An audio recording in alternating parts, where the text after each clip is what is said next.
What if everything you think you know about money is wrong? What if money didn't begin with trade, but with something far more human, debt? For centuries, we've been told that money was invented to make barter easier. Yet David Graeber's Debt, the First 5,000 Years, turns that story upside down. According to him, at the root of all economies lies not exchange, but obligation, the invisible web of debts that bind people together. Throughout history, human societies were built on reciprocal relationships. I give you something now, and you'll give me something later. Over time, these informal promises began to be recorded, and from those records, the system we now call money emerged. The earliest forms of money were not coins or paper, but symbolic records and shared trust. With the rise of states, money ceased to be a social agreement and became a tool of power, as governments created currencies to collect taxes, pay soldiers, and control their people.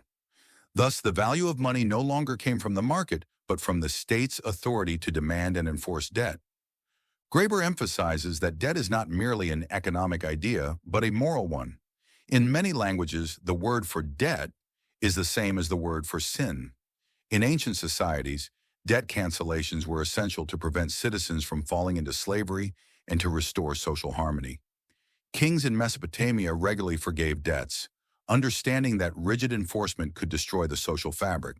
Similarly, in other early civilizations, festivals or rituals often included debt relief, showing that morality and economics were inseparable. Later, as empires expanded, coinage spread alongside warfare, fueling economies built on conquest and tribute. Soldiers, mercenaries, and administrators were often paid in coins, but these coins were also a tool to extract labor and enforce social hierarchies.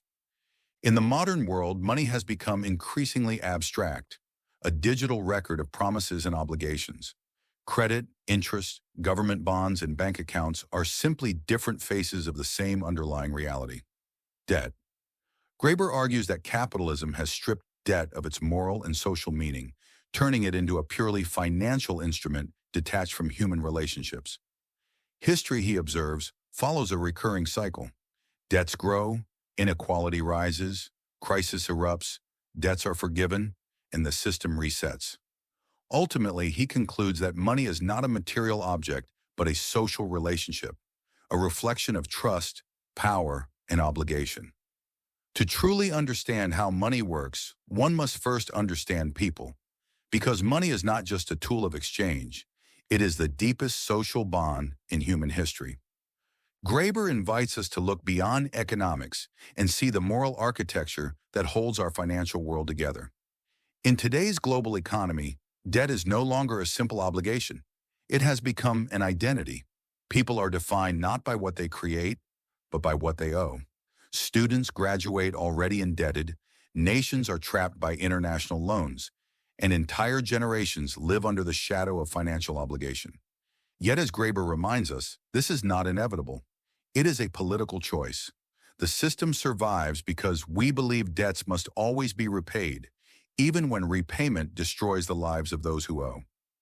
But history shows that societies thrive not when debt is enforced at all costs, but when compassion, forgiveness, and balance are restored. He challenges the idea that economics is a science detached from morality. Behind every transaction lies a story of power and trust, a story about who gets to define value and who must live by it. Graeber envisions a world where money once again serves human needs instead of ruling them, a world where relationships matter more than balance sheets, and where the measure of a society is not its GDP, but how it treats those who fall into debt. To deepen this reflection, Graeber examines the cycles of debt in modern neoliberal societies. Credit cards, payday loans, and student debt have transformed personal obligation into a form of social control. Governments and banks are no longer neutral arbiters. They actively shape behavior, compelling individuals to participate in systems that often exploit them. The moral dimension has been stripped away. Debt is now a tool to enforce compliance, to produce labor, and to maintain inequality. Yet Graeber reminds us that every system can be questioned. Every loan, every obligation carries within it the possibility of reform, forgiveness, or resistance. Graeber also highlights how the abstraction of money and debt hides the human consequences. Behind every default, bankruptcy, or foreclosure is a story of disrupted lives, families separated, opportunities lost, and communities destabilized. Even in the most rational financial systems, human suffering is embedded in the numbers. This is why understanding debt requires empathy, imagination, and historical perspective. The technical aspects of economics alone cannot reveal the full picture. Moreover, Graeber traces the symbolic and cultural evolution of money, showing that even the most abstract financial instruments, derivatives, bonds, digital currencies, are deeply human constructs. They are physical manifestations of trust, authority, and imagination.